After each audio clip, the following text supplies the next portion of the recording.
Buenas tardes, estimados estudiantes. Espero que esta tarde de domingo, que está hermosa entre otras cosas, se encuentren muy bien. Se encuentren muy bien. Y el tema de hoy nos convoca, ya lo habíamos dicho en los otros videos, en el video anterior, nos convoca entonces la Revolución Francesa, ¿cierto? Pero antes de abordar la Revolución Francesa, quisiera contextualizar dos grandes movimientos, al menos en mención, digámoslo así. No voy a profundizar mucho en ellos porque sería objeto de otro, de otro video, digámoslo así, o de otra charla. Pero sí no voy a dejar pasar por alto, al menos mencionarlo, toda vez que son dos movimientos que impactan el pensamiento occidental y especialmente que son trascendentales en el proceso modernizador o en la modernidad que hemos venido planteando. Esos dos movimientos, uno ya lo habían leído ustedes, es el de la ilustración de Kant, habían leído el texto, y la importancia de la ilustración, y tal vez también ya había comentado parte de que esa ilustración no era más que la utilización de la razón, que la ilustración no era más que ese pensamiento liberal, y que la ilustración no es más que, como lo dice Kant, es sacar al hombre de la minoría de edad, y sacar al hombre de la minoría de edad sencillamente es poner al hombre a pensar, poner al hombre a utilizar el pensamiento en la resolución y en el devenir del hombre. Mire que es el pensamiento, la capacidad que tiene el hombre de pensar y en su devenir, que es de la única manera que, digamos, le damos un golpetazo o desalojamos la idea divina, o sea, la idea de Dios, toda vez que Dios, habíamos dicho, era el que definía o el que colocaba al hombre en ese devenir, ¿cierto? Pero acá sencillamente Kant en ese propósito ilustrador, que no es más que sacar al hombre de la minoría de edades, es el hombre que es capaz de pensar. Es el hombre que es capaz de pensarse, pensarse en su destino, pensarse en su futuro, si se quiere. Es el hombre que es capaz de pensar su obrar. En otras palabras, es el hombre que es capaz de pensar su acción. Toda vez que la acción estaba determinada por Dios. No, aquí es el hombre que es capaz de pensar la acción y las acciones del hombre. Y en última instancia, digamos lo que es el objetivo de las ciencias sociales, cuando intervenimos ahí, y es que es colocar al otro a pensar, es colocar al otro a pensar, y que la solución de esas acciones y de esos problemas que el hombre tiene está en él, en la capacidad de pensarlos, de razonarlos y en la capacidad de instrumentar soluciones. Entonces, esa es una de las grandes propuestas, el hombre que es capaz de pensarse. Pero también el hombre que es capaz de definir, que no está sujeto a la opinión del otro. ¿Eh? Entonces, porque es muy fácil estar sujeto a la opinión del otro. Y recuerden que en John Locke la opinión era peligrosísima. Era la falta de ideas, sencillamente. Por la opinión nos dejamos llevar. Entonces, la capacidad que tiene el hombre de pensarse y de pensar en lugar de los otros.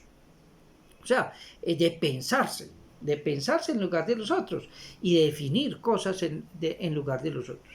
Y la otra consideración que era importante en Kant es que el hombre desde esa perspectiva es un hombre que es capaz, digámoslo así, de aceptar otros pensamientos, y que pueden ser otros pensamientos mucho más efectivos, si se quiere, o mucho mejor pensados, si se quiere, que en un momento determinado se pueda tener. O sea, el hombre que no es terco.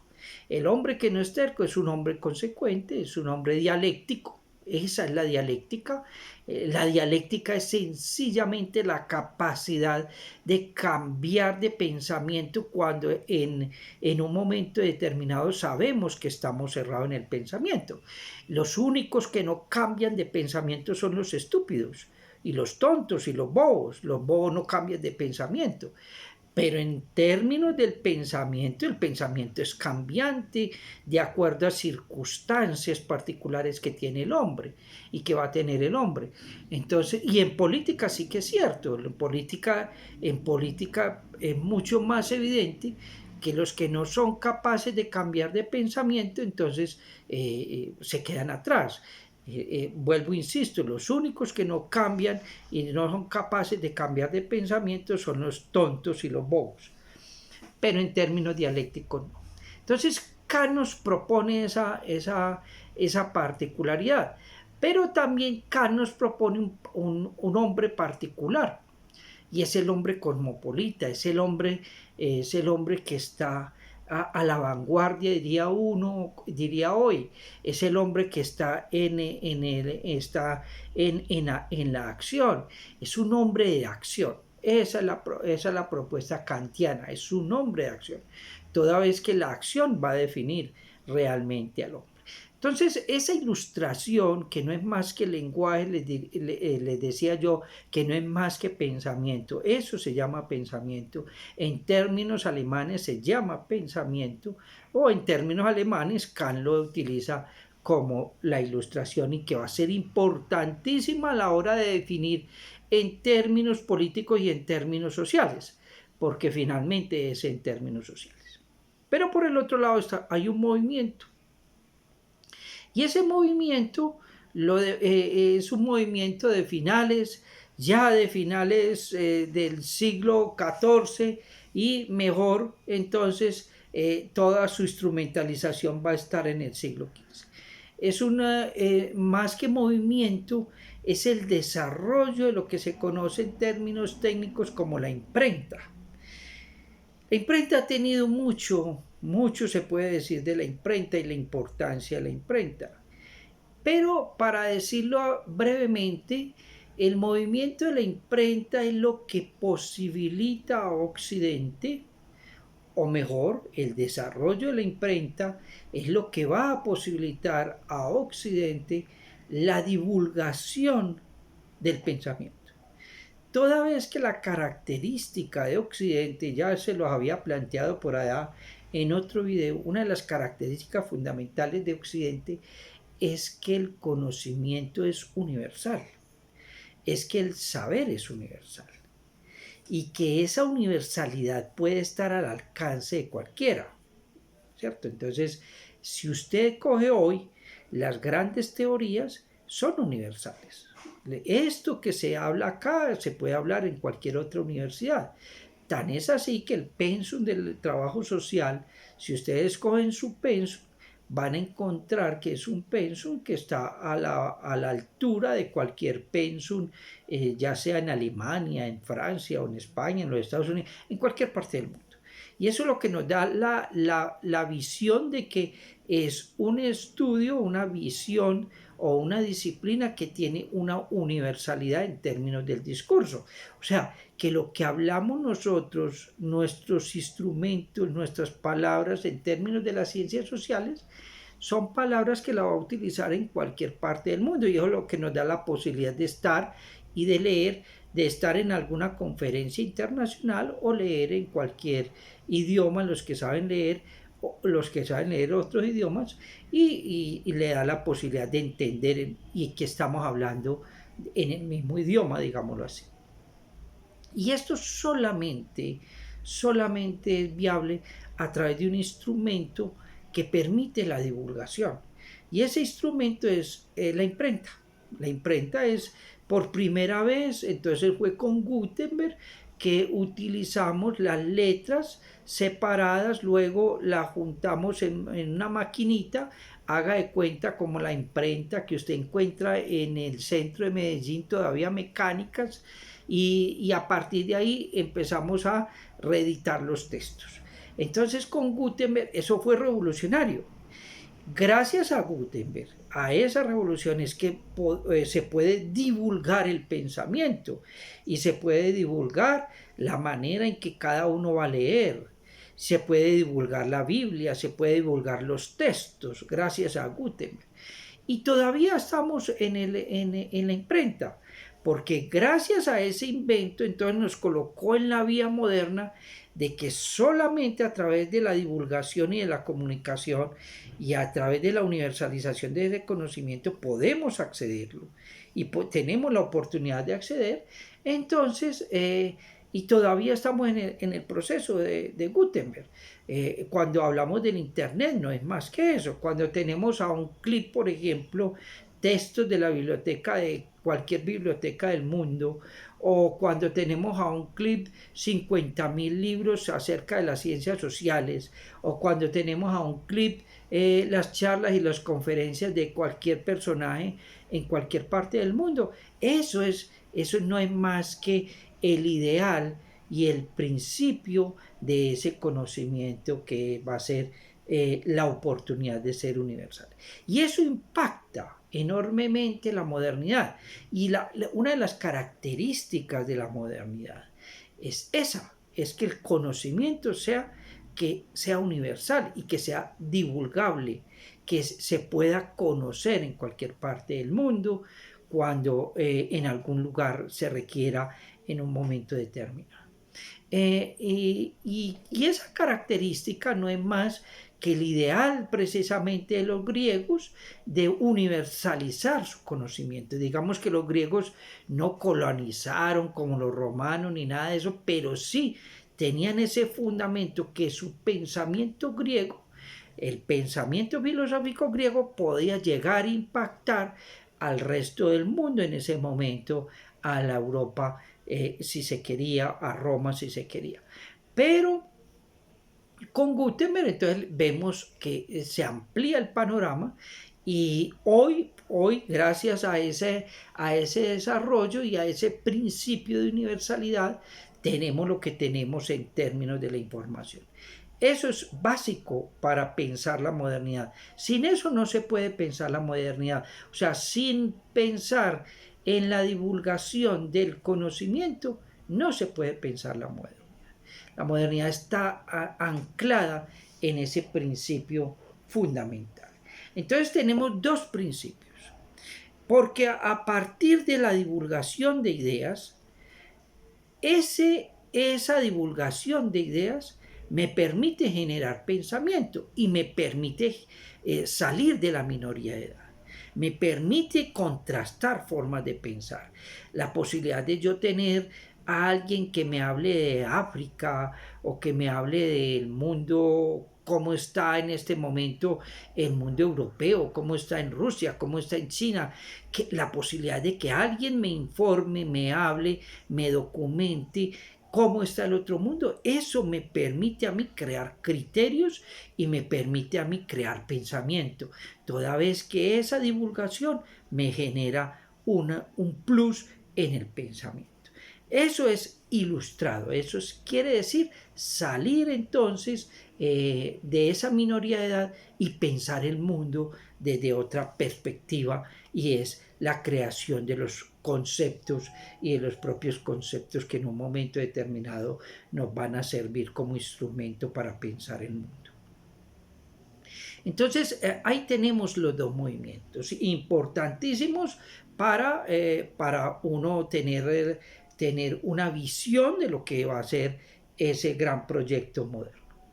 Pero en el preámbulo, pasando entonces a la Revolución Francesa, y en el preámbulo de la Revolución Francesa, tenemos dos grandes pensadores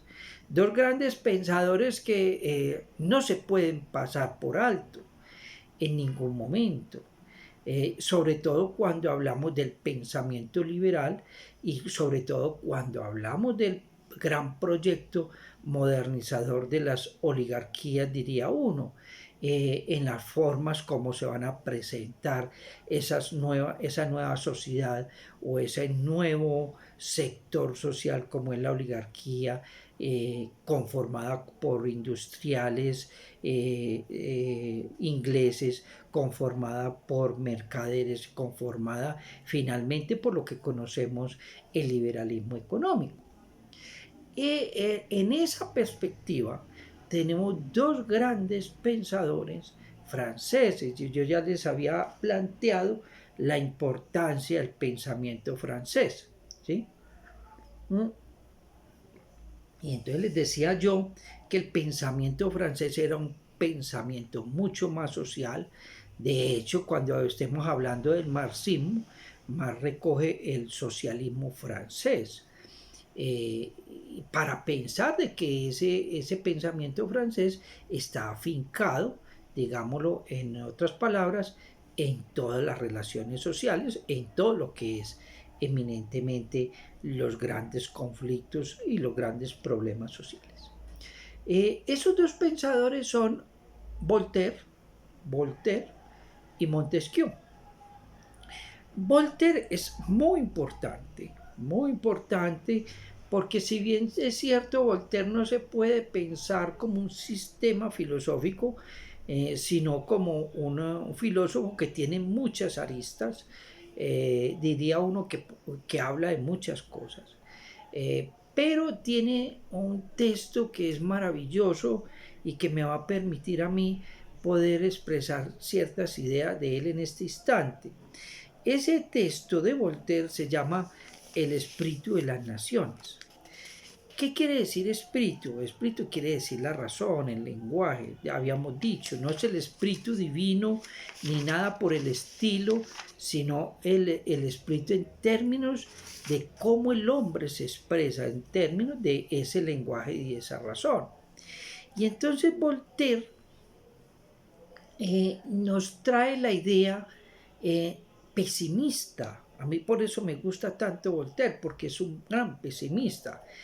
Y nos trae la idea pesimista de Hobbes, de Maquiavelo, ¿sí?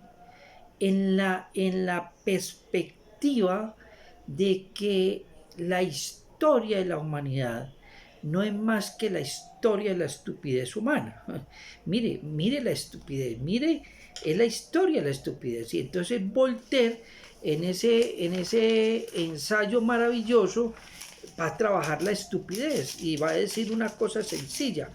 Cuando revisamos la historia, no vemos más que las formas o las vilezas de esa estupidez. ¿Cómo se presenta esa estupidez? En esa vilezas, en esa maldad del hombre. Entonces, con Voltaire me trae una de las primeras consideraciones, diría yo, de la historia, con Voltaire. Y entonces, para decirlo de esta manera, la historia no es más que la manifestación, ¿sí? La manifestación del mal. Y ese mal entendido como la estupidez. Pues bien, yo siempre lo he dicho, la historia de felicidad no hay. O sea, una historia feliz no hay. Y la felicidad no se cuenta, entre otras cosas porque la felicidad no se cuenta. Además porque la felicidad es muy engañosa, la felicidad no existe, digámoslo así, para ponerlo en términos concretos. Como la felicidad no existe, pero sí existe la maldad, diría uno, en el hombre, o sea, la vileza en el hombre, lo que hace sufrir al hombre, ¿sí? Entonces, esa vileza, esa maldad, como lo dice, lo expresa Voltaire, esa maldad sí se puede contar. Y de hecho, entonces, para Voltaire, a lo cual yo estoy plenamente de acuerdo, a lo cual cuando habla del espíritu de las naciones, o sea, cuando hace esta historia, que lo único que se cuenta es cómo se construye finalmente la historia a través de la humanidad, no es más que para hablar de esa estupidez humana, de esa vileza humana. Entonces, y de ahí que Voltaire, vuelvo, insisto, con plena seguridad, y con plena seguridad no, eran intelectuales, digámoslo, grandes lectores que conocían perfectamente las anteriores teorías, especialmente de Maquiavelo y de Thomas Hobbes. ¿En qué consiste la estupidez? Entonces, Voltaire plantea la estupidez la estupidez no es más que se puede curar con la lectura, ¿sí? La lectura. La estupidez se cura con el conocimiento. Y entendida acá como la estupidez es la ignorancia. En términos de Voltaire la colocamos como estupidez, en términos de hoy la colocaríamos como la ignorancia. Porque la estupidez como enfermedad, digamos como el tonto o el bobo, no se cura. Entonces el tonto y el bobo no se cura. Pero la estupidez como ignorancia sí se cura a partir de la lectura y a partir del conocimiento, digámoslo así, y a partir de una visión del mundo. Esta estupidez se cura, dice Voltaire, con la ilustración. Por eso Voltaire es un ilustrado francés, o lo que conocemos como los enciclopedistas franceses. Los enciclopedistas franceses no es más que la ilustración francesa, la misma ilustración que plantea en términos alemanes, en términos de Kant. Entonces, lo que hace la ilustración, o sea, lo que hace la lectura de desterrar la estupidez, no es más que desterrar el fanatismo. El estúpido crea fanatismo, el estúpido es un fanático, diría uno. El estúpido es peligroso, ¿sí? El estúpido es muy peligroso porque en términos políticos los conocemos perfectamente. Aquí hay mucho de eso. Son unos fanáticos que en última instancia lo que hacen es sacar la vileza lo más, lo más violento de lo humano en última instancia. Pero Voltaire en esa visión, para atacar esa estupidez humana, dice que la estupidez se ataca, o sea, ese fanatismo, esa maldad, se ataca con la razón. Y eso es válido. Pienso que la mejor forma de atacar la ignorancia es con la razón, y con la razón argumentada, y con la razón pensada, y con la razón en términos kantianos, diría uno, o sea, con la razón que es producto muchas veces de esa razón, es producto de ese vasto conocimiento, de esa vasta lectura, en este caso de las ciencias sociales, en este caso de la historia y en estos casos del conocimiento en términos del humano. Entonces, si uno se pone a pensar en Voltaire y en esa ilustración francesa, nos coloca en un sujeto que va a ser responsable, diríamos, de ese pensamiento, y que el pensar la historia no es más que pensar en lo que ha sido la vileza humana y finalmente la maldad, como lo diría Voltaire. El otro pensador es Montesquieu, y Montesquieu también del siglo XVIII, ambos son del siglo XVIII, Voltaire y Montesquieu. Lo mismo que Kant, todos son del siglo XVIII. El siglo XVIII es prodigioso en ideas. Toda vez que ahí el siglo XVIII va a ser la confusión, o sea, la unión de esas ideas liberales, y que el liberalismo va a beber, o sea, es la fuente del liberalismo no es más que el pensamiento ilustrado, ese pensamiento libertario, ese pensamiento donde el hombre puede pensarse y donde el hombre puede accionar a través de ese pensamiento.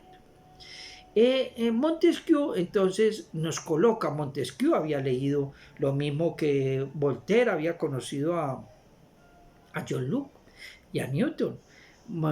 Montesquieu había conocido, también había leído y conocido a John Locke y lo admiraba, toda vez que John Locke era, digamos, el ideario liberal de la Inglaterra en ese momento. Entonces, y Montesquieu es un francés, entonces él decía, estas son las ideas que requiere Francia, digámoslo así, que requiere Francia. Entonces, Montesquieu escribe, es muy importante, sobre todo cuando se habla del Estado, cuando se habla de las leyes, cuando se habla de la política, porque Montesquieu escribe un tratado que es básico en cualquier análisis político, que se llama el espíritu de las leyes. El espíritu de las leyes. ¿Qué es la ley? Dice Montesquieu. La ley es lo que posibilita la organización social. De eso hemos estado claros siempre durante toda esta charla. La ley es lo que posibilita la organización social.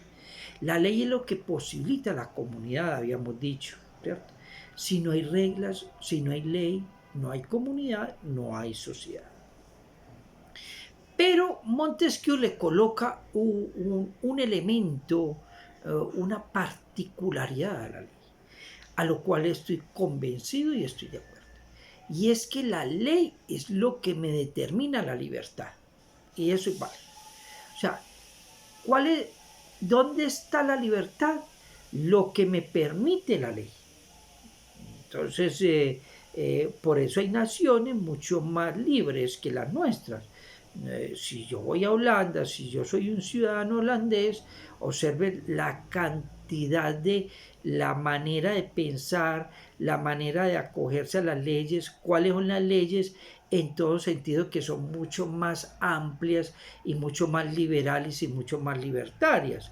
Toda vez que en Holanda, por ejemplo, la marihuana está permitida, la eutanasia está permitida, el aborto está permitido. Hoy en día, en estos momentos están planteando la pastilla del suicidio. Recuerden del suicidio que habíamos hablado. Hoy en día en el Parlamento holandés está planteando la pastilla del suicidio, y es una pastilla para el que la quiera tomar cuando tenga 50 años en adelante, el que quiera suicidarse después de los 50, porque ya ve que la vida es... ese es el planteamiento.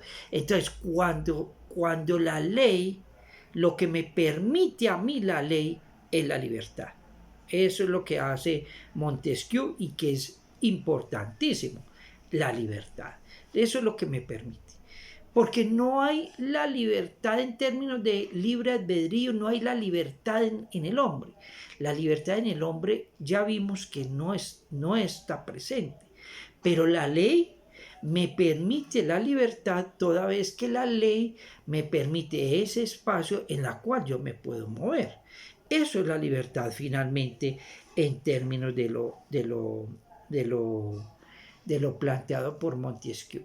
Ahora bien, como la ley, ¿sí? Como la ley es lo que me permite la libertad, entonces Montesquieu, a partir de ese momento, va a pensar cuál es la función de la monarquía o del monarca. Recuerde que yo les planteaba en la charla pasada que Montesquieu decía, sí, puede ser la monarquía, pero una monarquía parlamentaria. Pero Montesquieu va mucho más allá, pensando de que ese monarca, recuerde que lo habíamos planteado, tenía todo el poder lo tenía. Entonces, y ese poder Montesquieu lo ve peligroso y dice, no, el monarca no puede tener ese gran poder como lo planteaba John Locke. No, así no, pues medianamente así no es. Entonces va a plantear los tres poderes, y esos tres poderes, uno de esos tres poderes que le pone el control al monarca, y esos tres poderes entonces son el ejecutivo, el legislativo y el judicial. Entonces el legislativo y el judicial son los que le van a poner de alguna manera el tate quieto al monarca y le van a quitar esa visión absoluta, tiránica, que en un momento determinado se puede desbordar. Entonces ese monarca del poder absoluto, en términos de Montesquieu, va a desaparecer, pues no puede, porque tiene que existir ese control por parte del legislativo o por parte en última instancia de lo judicial que me permita a mí garantizar de que ese monarca actúa acorde a cómo se estaba planteando las leyes, ¿sí? Entonces, a partir de este instante, Montesquieu nos coloca en una vía que es muy problemática y que va a ser, digámoslo así, la gran fuente de la Revolución Francesa. Y entonces, ese monarca, ¿a quién se debe? Finalmente, el monarca, ¿a quién se debe? Entonces, el monarca, ese despotismo del monarca no puede suceder. No puede suceder. Pero entre el monarca despótico, ¿cierto? Entre ese monarca despótico y el pueblo con su democracia, ¿eh? El pueblo con su democracia, Montesquieu plantea y empieza a plantear la idea de la constitución. Entre el monarca despótico y el pueblo, que es el de la democracia, está la constitución. Y esa idea de la constitución es la que va a hacer carrera en toda la Revolución Francesa. Entonces ya Montesquieu va mucho más allá. Ya Montesquieu nos coloca el instrumento, nos visualiza el instrumento con el cual las sociedades, digámoslo así, a través de las leyes también le quitan al monarca ese despotismo, esa furia, ese poder absoluto, para tener un control de que él también tiene control, digámoslo así, que él también tiene control. Entonces, las ideas tanto de Rousseau como de Montesquieu son fundamentales en lo que vamos a llamar el enciclopedismo o la ilustración, vuelvo, insisto, francesa, que va a dar pie a todo el movimiento de la Revolución Francesa. Ahora bien, caemos entonces a la Revolución Francesa. La Revolución Francesa tiene tanta tinta. De la Revolución Francesa se han escrito bibliotecas enteras y se sigue escribiendo. Y se va a seguir escribiendo mientras estemos en el sistema capitalista. La Revolución Francesa, para empezar, voy a definir qué es revolución. La revolución no es más que una hipótesis de trabajo en términos históricos, así como la revolución industrial, la revolución científica. Pensemos por un momento de que es una hipótesis de trabajo, toda vez que en esa hipótesis de trabajo nos va a describir los diferentes movimientos que se presentan en la Francia del siglo XVIII y de finales del siglo XVIII. Pensemos en un momento de que en esa hipótesis de trabajo lo que se describe es como nuevos personajes van a aparecer en la historia, en esta historia. Pensemos por un momento que en esa hipótesis de trabajo lo que se describe, como diría Voltaire en El espíritu de las naciones, son los diversos movimientos sociales. Y que esos movimientos sociales causan cambios, grandes cambios, que solamente los vamos a ver incluso hasta ahora, porque la revolución, el espíritu de la Revolución Francesa está vigente y lo vamos a mirar cómo está vigente. Entonces, desde esa perspectiva, una revolución no es más que una hipótesis de trabajo que tienen y que tenemos los historiadores para definir cambios, para definir grandes cambios en términos de estructura social, para definir entonces cómo el mundo en un momento determinado en esa historia puede ser un punto de arranque, si se quiere, para interpretar la historia. De hecho, entonces, la contemporaneidad, mire que venimos de la modernidad, pero dentro de ese marco de la contemporaneidad, ¿sí? Hay un momento que llamamos la contemporaneidad en esa modernidad, y entonces la contemporaneidad para el pensamiento francés comienza en la Revolución Francesa. O sea que estamos en un movimiento moderno contemporáneo. Como la contemporaneidad para los ingleses comienzan a partir de la Primera Guerra Mundial. Entonces, mire que son modelos de explicación finalmente.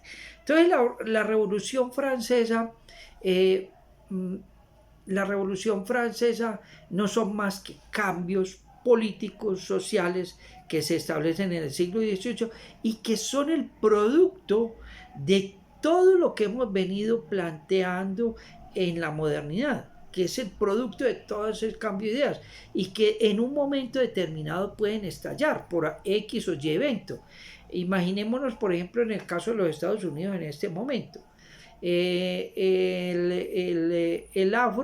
afroamericano que mataron, o sea que el policía mató a Floyd es que se llama, algo así, no es más que lo que enciende la mecha en todo un movimiento, en toda una insatisfacción social, en toda una insatisfacción económica que se viene gestando y se viene cuajando de décadas, 50 años cuando más, y que es el movimiento que prende en este momento.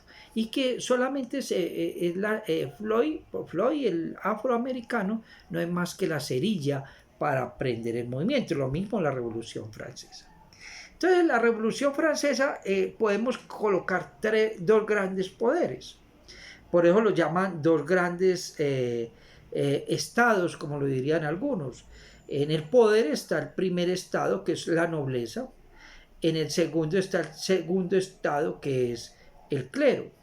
Miren que estamos todo en el antiguo régimen. Mire que se gestaron todas las ideas, se gesta una nueva clase social como es la oligarquía, ¿sí? La oligarquía constituida por comerciantes, constituida por financieros, prestamistas e industriales. Se había gestado esa oligarquía, pero esa oligarquía no tenía poder político. El que tenía el poder político era el antiguo régimen que venía del mundo feudal, que era el clero, el segundo estado que llaman, y la nobleza, que es el primer estado. Y dejaba afuera o dejaba por fuera a la oligarquía que se estaba gestando, a esa masa de trabajadores, a esa masa de pueblo finalmente. Entonces, cuando estalla la Revolución Francesa, el estallido de la Revolución Francesa no es más que el estallido de una oligarquía o de la oligarquía que está también sustentada por el pueblo en contra del primer estado y el segundo estado, que es finalmente la iglesia y la nobleza tradicional, que todavía estaba parasitaria desde el mundo feudal hasta el presente, hasta 1789. Entonces, es volcar, es tumbar a Luis XVI.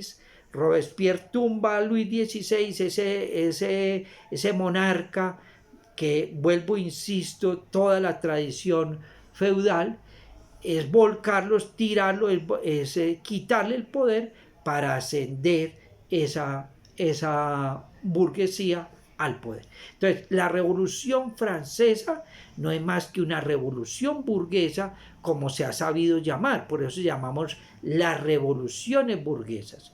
¿Qué se entiende por revoluciones burguesas? La revolución industrial, que es burguesa, y la revolución francesa, que es burguesa.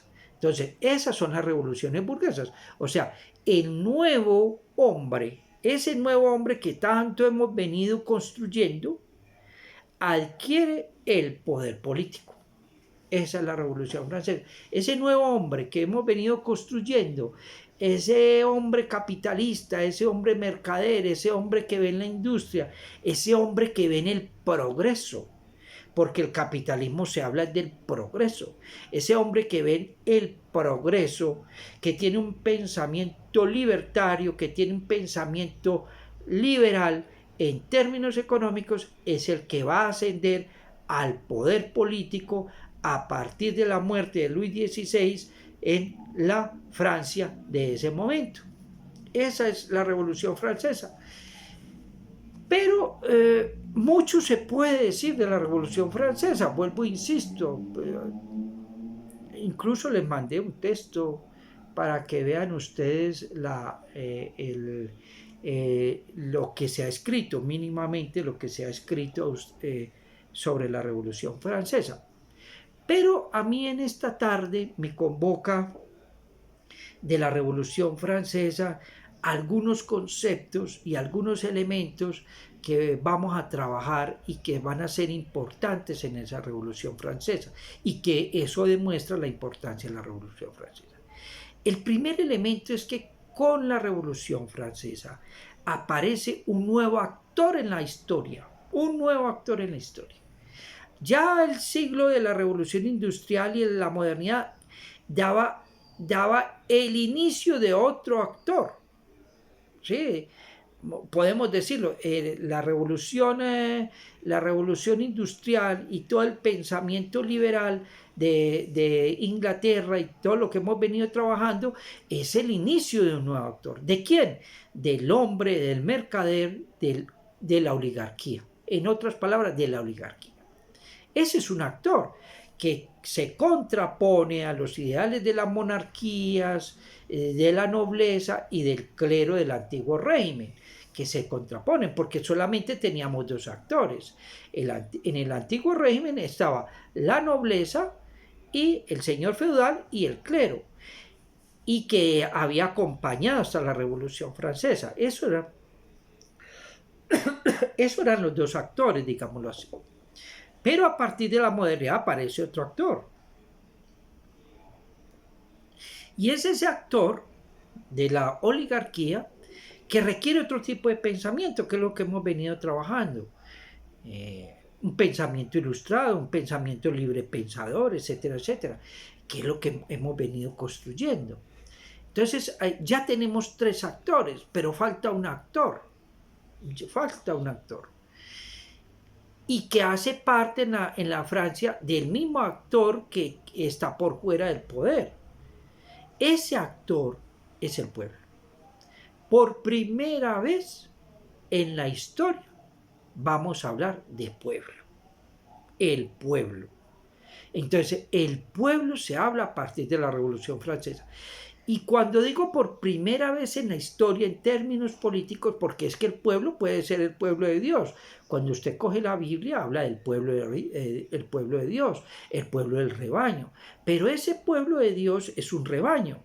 Es un rebaño que está amansado, que está doblegado, pero acá el pueblo, la connotación de pueblo es peligrosa. Es más, cuando hablamos de pueblo es un peligro. La connotación de pueblo significa la connotación de demanda del pueblo. Y en ese pueblo, en la Revolución Francesa, estaba constituido por el pueblo llano, que era el pueblo campesino, ¿sí?, que es el pueblo llano, el pueblo general, y en ese pueblo en general estaba constituido las oligarquías que se venían gestando, que no tenían poder. El pueblo. Por primera vez hablamos del pueblo. Y que va a ser importante de aquí en adelante hasta el presente. Hasta el presente. Mire lo que está aconteciendo en los Estados Unidos. El pueblo americano, el que está en marcha, el que está en las calles. La segunda consideración, y dejo ahí el pueblo porque el pueblo lo vamos a trabajar en todo el siglo XIX, y el pueblo lo vamos a trabajar en el caso colombiano a partir de Gaitán, Mire que es a partir de Gaitán que dejo la connotación del pueblo. La segunda consideración es que el espacio, como habíamos hablado de la modernidad, que el lugar, el espacio de la modernidad es lo urbano, el espacio del pueblo es la calle. La calle. La calle es muy importante porque el pueblo vive en la calle. El pueblo se hace en la calle. El pueblo tiene sus vivencias en la calle. Las manifestaciones en la calle. La calle es la gran conquista del pueblo en términos de lo urbano. ¿Sí? En términos de lo urbano. Entonces, la calle, eso del trabajador, del obrero que vive en la calle, es porque es de la calle. En otras palabras, yo lo he dicho claramente, una de las mejores clases que usted puede asistir es a una marcha en la calle. Lo que se aprende en la calle no se aprende en un aula de clase, jamás. Es en la calle, en una marcha, en un movimiento, es en la calle.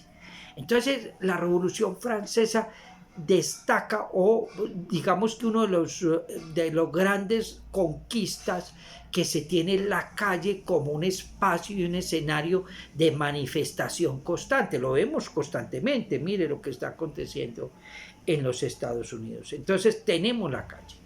El otro elemento que va a representar el pueblo es que a partir del pueblo vamos a constituir esa asamblea que va a tener posibilidad de nombrar y va a tener posibilidad de decir cuáles son las leyes. Esa asamblea, entonces, lo que vamos a llamar la asamblea constituyente. Ese concepto de asamblea constituyente es un concepto de la Revolución Francesa. A través de ese constituyente que es el primario. ¿Quién es el constituyente primario? El constituyente primario es el pueblo raso, el pueblo. El constituyente primario del pueblo. Por primera vez visibilizamos al pueblo en la calle con su capacidad organizativa a través de asambleas y que puede ser elegible y elegido para poder tener direccionalidad y poder tener dirección y poder tener posibilidades de dirigir en un momento determinado a la nación. ¿A través de qué? De eso. Pero esa asamblea constituyente le da vocería al pueblo a través de un instrumento que va a ser clave en todo el proceso de aquí en adelante, que es el voto. Por ejemplo, el voto primario o el voto primario, el voto constituyente, o lo que conocemos el voto del pueblo llano. ¿Sí? El voto primario, el voto, que es la manera como el pueblo en un momento se puede expresar. Pero por el otro lado también tenemos en la Revolución Francesa que destacar fundamentalmente que para que ese pueblo tenga unión, para que este pueblo tenga sentido de pueblo, y es que los pueblos tienen sentido toda vez que cuando incluso en la Biblia me habla de pueblos porque hay una identidad del lugar, y esa identidad del lugar entonces me posibilita a mí tener identidad del pasado. Cuando se nombra al pueblo, cuando el pueblo conquista su espacio, tiene que tener una base, un ideal, y tiene que tener una base en el pasado para poder identificarme frente al otro. La base que me permite a mí identificarme frente al otro, a mi semejante que vive en la calle también, es la historia. A partir de la Revolución Francesa, la historia se constituye en el discurso perfecto para unificar a los pueblos. Sin la historia no hay posibilidad de unificar pueblos. A mí me llama mucho la atención porque este pueblo es lo más desunido que hay, lo más doblegado que hay, lo más temeroso que hay.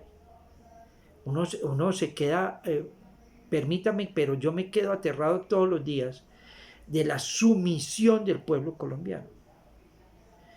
Y esa sumisión del pueblo colombiano es porque le arrancaron la historia. Cuando a usted le arrancan la historia, le arrancan el carácter.